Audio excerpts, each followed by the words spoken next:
오늘 우리에게 주신 하나님의 말씀은 야고보서 5장 19절에서 20절 말씀입니다. 내 형제들아, 너희 중에 미혹되어 진리를 떠난 자를 누가 돌아서게 하면 너희가 알 것은 죄인을 미혹된 길에서 돌아서게 하는 자가 그의 영혼을 사망에서 구원할 것이며 허다한 죄를 덮을 것임이라. 오늘 이 말씀에 많은 은혜 받으시기 바랍니다. 오늘 저희가 다룰 주제는 우리가 그리스도인으로서 다른 사람을 대하는 자세, 태도 혹은 마음입니다. 우리 모두는 다른 사람과 함께 이 세상을 살아갑니다. 다른 사람을 향해서 대하는 자세가 신앙인의 품격을 형성하는 데 아주 중요합니다. 우리가 그리스도로 살아가는 이유가 무엇이냐 이렇게 물어보면 그리스도께서 우리에게 알려주시는 신앙은 자기 중심의 인생이 자기 중심이 아닌 인생으로 변화되는 것에 대해 도전합니다. 자기가 중심에서 빠져나오고 중심에 그리스도께서 의자를 놓고 앉으시는 것입니다. 에베소의 표현으로 내주하시는 것입니다. 우리가 흔히 찬양에서 하는 것으로는 좌정하시는 것입니다. 앉아서 거기에 뿌리를 내리고 거주하시는 것입니다. 이것이 우리의 신앙입니다. 좋은 그리스도로 살아가려면 내 원하는 대로 살지 못합니다. 내가 원하는 대로 사는 것이 좋은 그리스도인이 아닙니다. 내 마음이 가는 대로 사는 것이 아닙니다. 내 욕망이 이끄는 대로 살아가는 게 좋은 그리스도인이 아닙니다. 그래서 우리가 그리스도인으로 살기 위해서 교회 안에 다양한 사역 가운데서 중점을 두는 부분이 어떤 부분인가요? 배우는 일입니다. 우리 양육이라는 단어를 씁니다. 성도를 양육하는 것입니다. 훈련하는 것입니다. 배워서 자라나는 게 양육이고, 내가 살던 틀대로 살지 않고 교회가 요청하는 혹은 그리스도께서 요청하는 틀대로 나를 그 틀에 맞추어 나가는 것, 그것이 훈련입니다. 말하자면 우리가 배우는 일 가운데, 영적으로 훈련하는 일 가운데 집중하는 이유는 우리가 전 그리스도인 되기 위해서는, 아니면 진짜 그리스도인이 되기 위해서는 배우고 훈련할 부분이 많다는 것입니다. 그것을 우리가 바꾸어서 얘기하면, 뒤집어 얘기하면 그리스도인이 된다는 것은 내 마음대로 사는 것이 아닙니다. 내 삶의 스타일대로 사는 것이 아닙니다. 우리가 편하게 그리스도를 닮아 사는 것, 그리스도를 따라 사는 것, 그리스도 스타일로 사는 것, 이렇게 얘기할 수 있지만 그것은 뒤집어 얘기하면 인간의 생각과 사유의 중심인 나부터 시작하면 내 마음대로 사는 것이 아닙니다. 그래서 우리는 내 마음대로 사는 것이 아니기 때문에 그리스도를 닮기 위하여 사는 게 그리스도의 삶이라고 가르치고 훈련합니다. 말씀을 따라 사는 것이 그리스도의 삶이라고 이야기합니다. 그 이유는 그리스도인으로 산다는 것은, 예수님을 믿는다는 것은 내 인생이 내가 원하는 대로 꽃 피우고 열매 맺는 것이 잘 되는 게 아니라는 것을 내 스스로 인정하는 것입니다. 내가 원하는 꽃을 피우기 위해서 내가 그리스도를 사는 게 아니고, 내가 원하는 열매를 맺기 위해서 내가 예수 믿는 게 아니고, 예수 그리스도께서 교회 공동체를 통해서 꽃 피우고자 하는 꽃이 내 인생의 나무 가운데 꽃 피는 것을 받아들일 때, 그때 신앙이 작동하기 시작하는 것입니다. 예수 그리스도께서 나를 택하심으로 혹은 우리를 택하심으로 교회를 세우심으로 맺기 원하는 열매가 내 삶에 맺혀질 때, 그때 우리가 진짜 그리스도인, 껍데기가 아니라 알맹이가 그리스도인이 되는 것입니다. 거기에 대해서 에베소서는 바울의 신앙 원칙을 따라서 옛사람과 새사람을 이렇게 구분하죠. 에베소 4장에 있죠. 4장에 얘기합니다. 이제부터는 여러분이 이방인이 행하는 것처럼 허망한 마음으로 살아가서는 안 됩니다. 여러분은 지금 충명이 어두워진 상태였고 무지해진 상태에 있고, 하나님의 마음이, 하나님에게 우리에게 주신 부드러운 마음이 굳어짐으로, 완고해짐으로 하나님의 생명에 비해서 떠나간 삶입니다. 이 옛사람입니다. 옛사람의 특징은 어떤 것이죠? 19절, 감각이 없는 것입니다.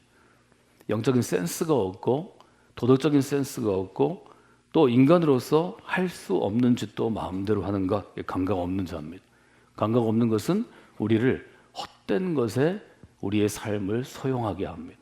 방탕하게 합니다.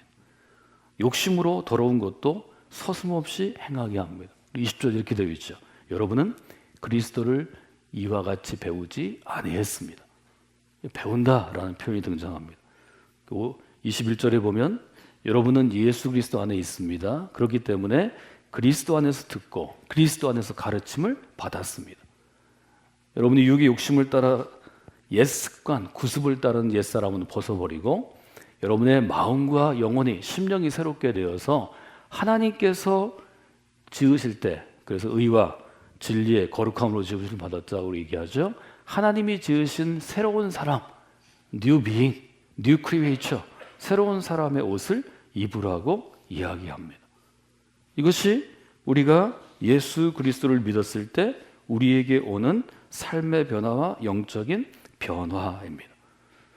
우리는 옛사람과 새사람의 차이가 있을 만큼 그만큼 자라나는 것입니다. 그만큼 온전해지는 것입니다. 그만큼 성숙해지는 것입니다. 오늘 저희가 다룰 마지막 주제는 야고보서 5장으로 구성되어 있는데 5장의 마지막 19절 20절입니다. 저는 오늘 주제를 이렇게 썼습니다. 다른 사람에 대해서, 타인에 대해서 나는 어떤 시선과 마음과 자세를 갖고 있는가. 이것이 신앙에게 아주 중요합니다. 우리 모두에게는 이중적인 태도가 있는데 나를 대하는 자세가 있고 나 아닌 다른 존재를 대하는 자세가 있습니다. 이 두 개가 같은 사람은 한 사람도 없습니다.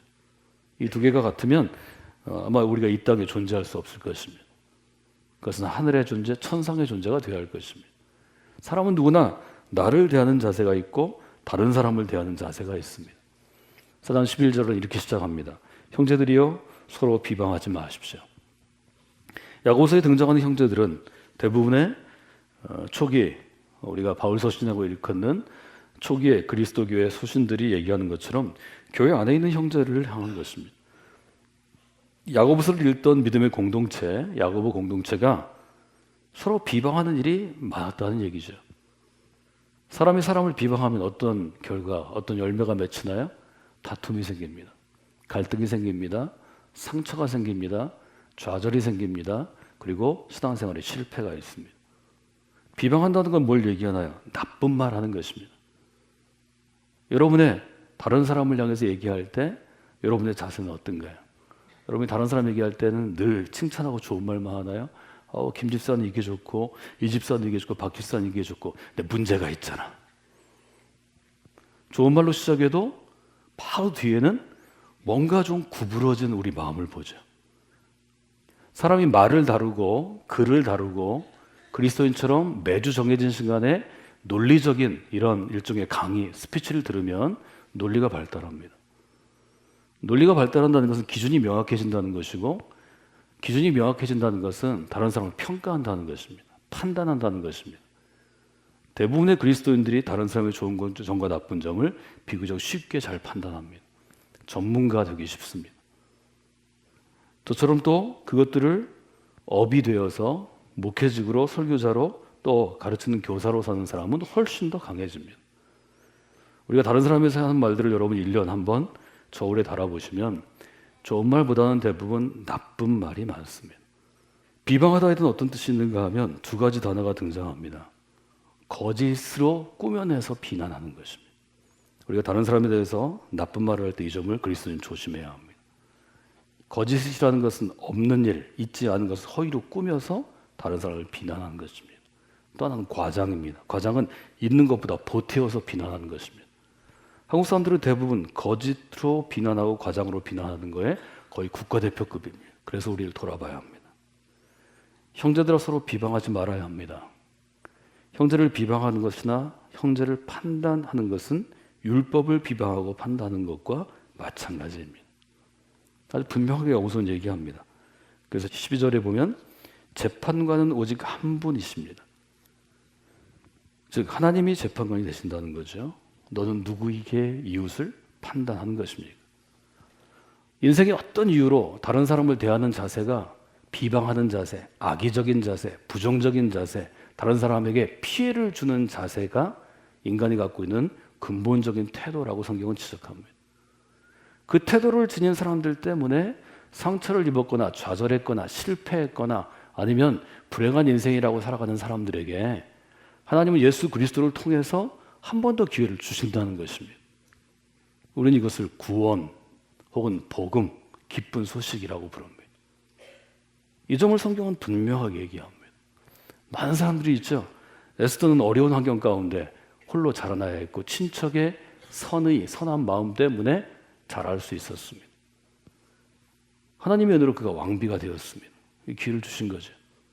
하나님이 기회를 주신 다음에 그 기회를 다른 사람을 살리는 생명 살리는 기회로 또 쓰도록 우리를 요청하시고 훈련하시고 세우십니다. 에스더가 왕비가 돼서 목숨을 걸고 왕 앞에 나가서 그 동족 유대인들이 또 생명을 살리게 되었습니다. 이것이 성경이 우리에게 주는 일종의 구원의 역사이고 구원의 소식입니다. 이 관점에서 구원을 정의한다면 그리스도를 통한 구원이란 돌아올 수 있는 기회를 주는 것입니다. 혹은 한 번 더 살아갈 기회를 주는 것입니다. 저는 여러분들이 가장 품격 있는 그리스도인이 될 수 있는 좋은 기회가 여기에 있다고 생각합니다. 누군가 다른 사람을 대하는 자세 때문에 실패하고 울고 좌절하고 엎어지고 쓰러진 사람에게 일어날 기회를 한 번 더 주시는 것입니다. 야고보서를 마무리하면서 야고보서의 마지막 구절은 이렇게 마무리됩니다. 형제들이여 너희 중에 미혹되어 진리를 떠난 사람을 누가 돌아서게 하면. 야고보서는 기회를 주라는 것입니다. 누구한테 기회를 주나요? 진리를 떠난 사람에게 기회를 주라는 것입니다. 어떻게 해서 진리를 떠났나요? 미혹되어서 진리를 떠난 사람입니다. 미혹이라는 단어 자체에는 크게 만들어서 두 가지 중요한 의미가 있는데, 하나는 길을 잃는 것입니다. 자기가 걸어가는 길에서 길을 잃어가지고 딴 길로 빠져나간 것입니다. 또 하나는 방황하는 것입니다. 조금 다른 거죠. 방황하는 것은 목표점을 잃어버린 것입니다.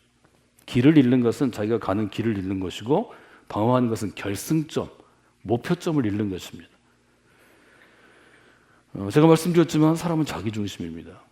사람이 예수 그리스도의 사람이 되지 못하면 인생의 목표는 너무 쉽습니다.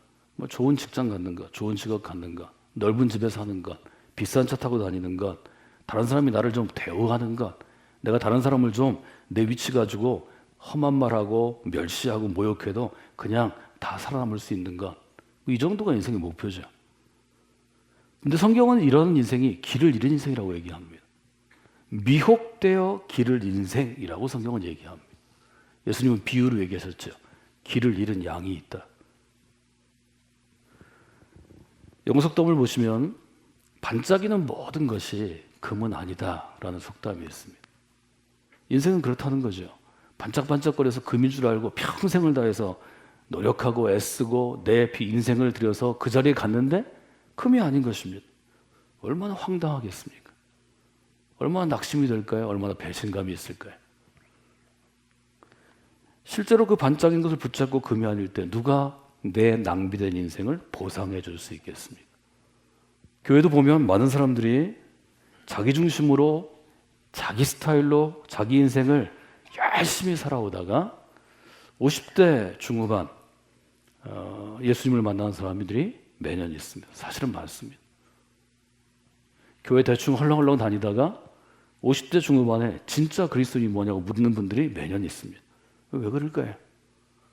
반짝이는 것을 인생의 목표로 달려오다가 예수 그리스도와 상관없이 우리의 신앙과 상관없이 살아오다가 붙잡았는데 금이 아닌 것을 깨달았기 때문에. 지금 야고보서는 우리한테 뭘 얘기하나요? 그 순간 반짝이는 것을 내가 금이라고 생각하고 인생의 금을 캐기 위해서 달려오다가 금이 아닌 것을 깨달은 사람에게 얘기해 주라는 것입니다. 그 길이 아니야. 우리는 예수 그리스도를 따라가야 해. 이것이 교회가 존재하는 이유이고 하나님이 여러분을 그리스도로 부르신 이유라는 거죠. 미혹된 영혼들, 길을 잘못 찾거나 방황하는 영혼들에게 이 이야기를 해줄 사람이 있어야 합니다. 이 이야기를 해줄 모임, 공동체가 있어야 합니다. 그것이 이 땅에 교회가 존재하는 이유이고 이 땅에 그리스도인들을 새롭게 그리스도인으로 세우는 이유가 되어야 합니다. 이 예배 가운데 나오신 여러분 한 사람 한 사람이 성곽교회 믿음의 공동체에 속한 한 사람 한 사람이 바로 그 사람이 되어주시면 좋겠습니다. 미혹되어 진리를 떠난 사람을 돌아서게 하는 이정표, 이 생명의 이정표가 바로 여러분 한 분 한 분 성도들이면 좋겠습니다. 여러분의 삶이 금년에도 그렇게 쓰임받은 분들이 많으실 것입니다. 내년에는 더 많은 분들이 이 아름다운 일 가운데 쓰임받는 믿음의 역사에 있기를 주님의 이름으로 축원해 드립니다.